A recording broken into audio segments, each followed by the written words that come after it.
Welcome to Decoding the Shopper, a World Panel by Numerator podcast.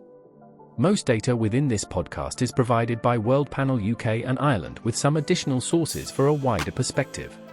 This episode is the first in a three-part series around the importance in innovation and new product development. This episode focuses on how Advantage is built. So just looking at sales is definitely not enough. There's a lot more going on in the way shoppers are behaving that we need to understand. Looking at a big sales number, need to think a little bit more about it, because that could be hiding something that's much more dangerous under the surface. If you're just shifting money around your portfolio, what good does that do you? What good does it potentially do to your competitors? You need to fundamentally change that behaviour. Almost half of all of the innovations we've looked at in our wider study actually suck value out of their categories. So there's almost this 50-50 kind of split between innovations that actually add value and grow the pie, and innovations that are actually shrinking the pie in some way. Hello, welcome to our podcast. My name's Paul Fraser. I've got the privilege of being in charge, nominally, I think, of the analytics team here at World Panel. We're here today to talk to you about innovation. And before joining World Panel, I spent most of my career on the client side in marketing, launching lots of innovation and managing brands. And I can think of few things that cause me more stress than an imminent launch and monitoring a launch to see if it was successful. And I know for a fact that those clients of you out there have a big target on your back when it comes to innovation. And there's a lot of resource, time, stress, and worry that goes into launch and post-launch. So here today, we're going to try and unpack that a little bit and give you the opportunity to learn what might make that a little bit less stressful and hopefully a lot more successful than you already are. And I'm joined in that regard by two of our brilliant researchers, Mark Smithson and Jackson Woods. Mark, welcome. Hi, Paul. I'm Mark Smithson. So I've spent most of my career actually trying to get under the skin of shopper behavior, really trying to look at the patterns using lots of interesting analytics to try to really explain and see what's going on in lots of different contexts. But today, of course, innovation is the topic. And we've been working hard on a new study, which we'd like to talk about today. Jackson.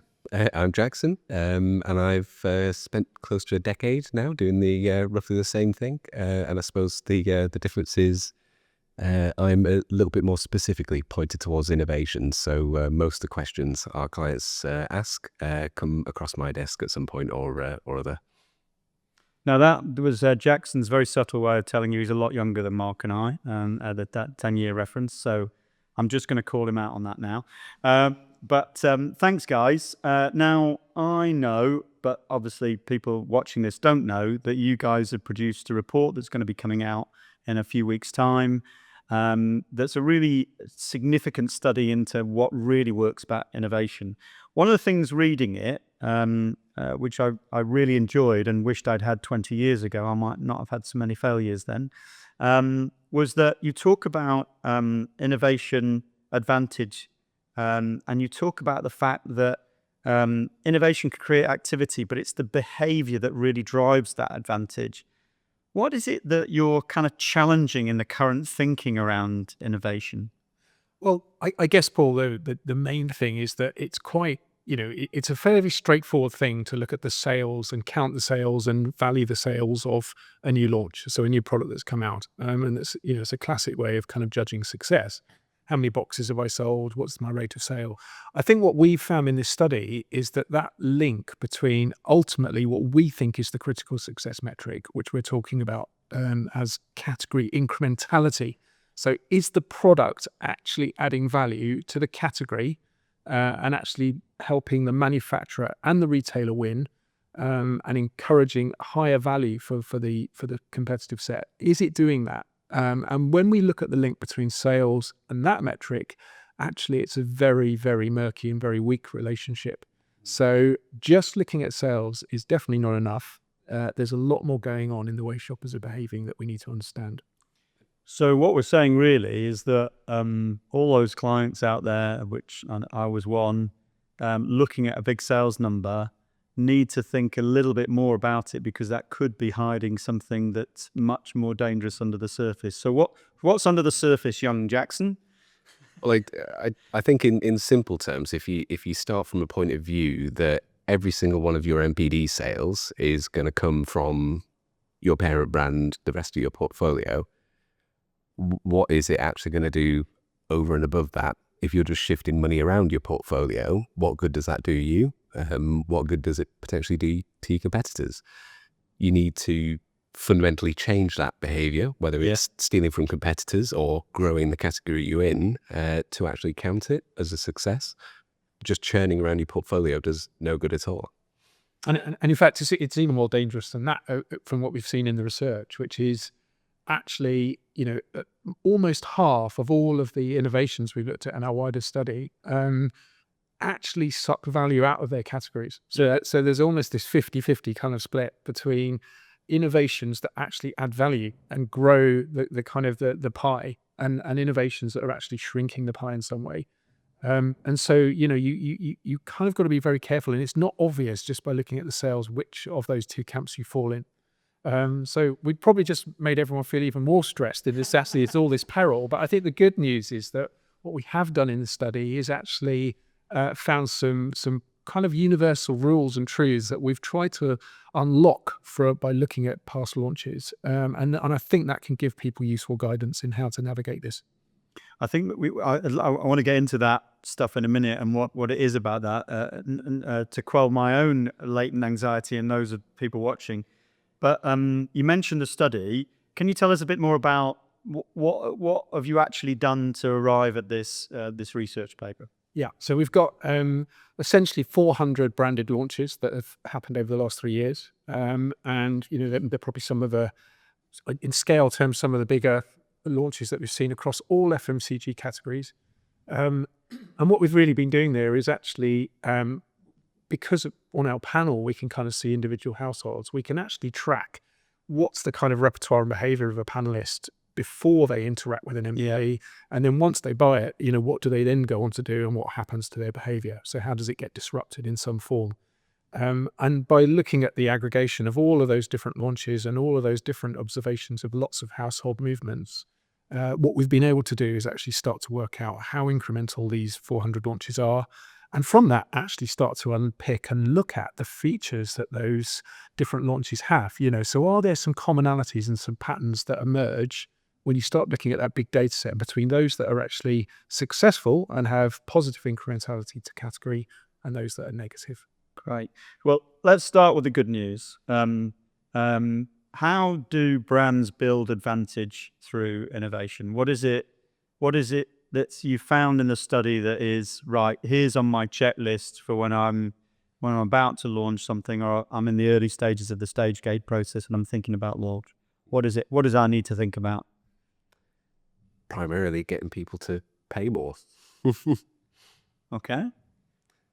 A lot more, or do you have a sense of scale with that? And that will delight a lot of CEOs and MDs, but I can probably feel a lot of marketing teams slightly wincing at the thought of that and worrying about rate of sales. So reassure them if you can. Yeah, it's got to be done. We're finding some nuances to that, obviously. So, ultimately, a lot of what happens when you launch a new product, especially if you're a big brand, is that there's an awful lot of substitution for things that people are already buying from you, and then they move into the new thing. Yeah. So you've got to navigate that reality of lots of cannibalization that happens. And in fact, what we have found is that cannibalization as a proportion will simply scale up.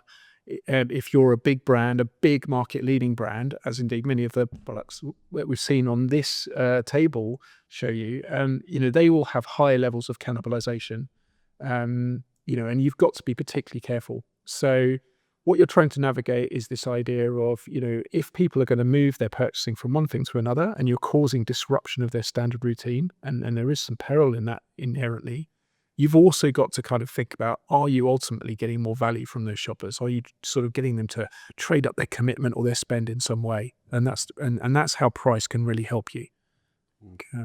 And that's impossible in isolation, right? Just to say somebody, could you pay me more for the same purpose? So a lot of it is framing that purchase against something else. There's half of these examples here are actually premium, but presenting a saving versus something else. And a saving in what sense for the consumer? So that might be, for example, you might be a meal deal buyer. You go out to Tesco and spend £4 or so on a meal deal every day.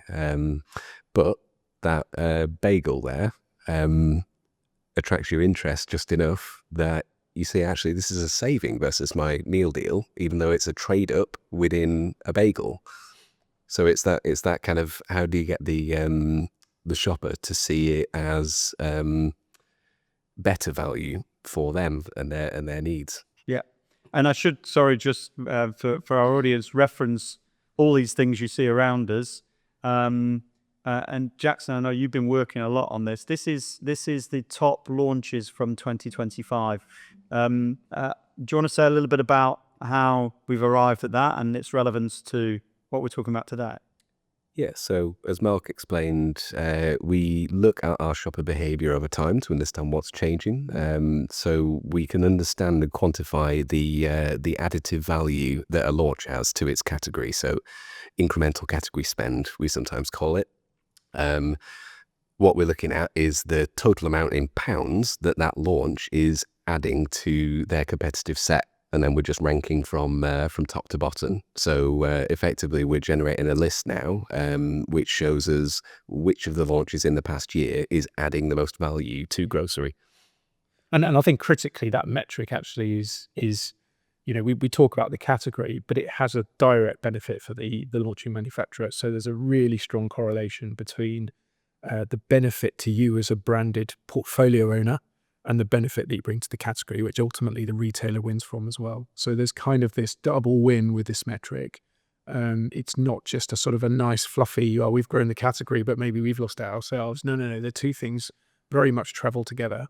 And so these launches represent, those kind of products that have been successful in generating that win-win ultimately. That's really interesting, because I was thinking when you were saying earlier, Jackson, around, those ideas of cannibalization, that actually you might not be bothered as a brand portfolio if you're migrating people to a more premium offer within your own portfolio, if it's higher margin, for example. But Mark, you're saying that actually category incrementality is a real definer of overall success, both for the brand and the category. So it's not just a nice to show off to a retailer about, it actually is fundamental in driving the underlying consumer behavior or signaling the underlying consumer behavior. Yeah, absolutely. And it sort of demonstrates that you've sort of beaten that cannibalization trap, I guess. That kind of problem of just swapping around your volumes and risking the peril of trading people down. So, it's really important to try and escape that. And that's how, we're calling that, that's almost one of the ways that Advantage is built, in this kind of context. It's about the premium, but there's other things going on too, and we should probably talk about some of those as well. This was the first episode in a 3-part series around the importance in innovation and new product development. The next episodes delve into how innovation advantage can drift but also be protected.